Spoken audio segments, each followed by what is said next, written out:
ছেলে যত খারাপই হোক, যত অন্যায় অপরাধ করুক, শেষ পর্যন্ত বাপের সম্পদের মালিক কে? আরেকজন পৃথিবীর যত ভদ্র হোক, নম্র হোক, ও পাবে কিছু?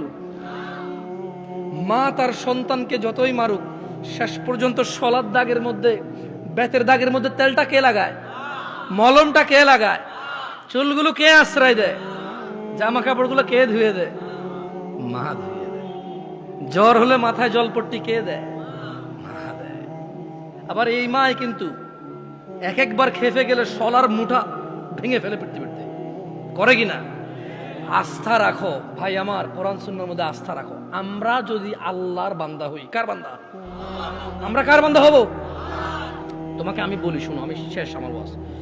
আমরা যদি আল্লাহর বান্দা হয়ে মরতে পারি, এরপরে আমরা যখন আল্লাহর সামনে যাব বিচারের মাঠে, কোরআন সুন্নাহ অনুযায়ী, তোমাকে আবার বলতেছি, তুমি যদি কোরআন পড়ো, হাদিস পড়ো, তুমি এগুলা দেখবে, এভাবে জিনিসটা বুঝতে পারবা। তুমি যখন আমরা মরবো, হিসাবের টাইম আসবে, আল্লাহর সামনে যখন আমরা উপস্থিত হব, যখন আমরা কুফুরি করব না, শিরিক করব না, যখন আমরা কি করব না, কুফুরি করব না, শিরিক করব না, আল্লাহর সামনে গেলে আমাদের অনেক গুনাহ যদি থাকে, এটা আল্লাহর ক্ষমতা, আল্লাহ আমাদেরকে শাস্তি দিবে অথবা ক্ষমা করবে।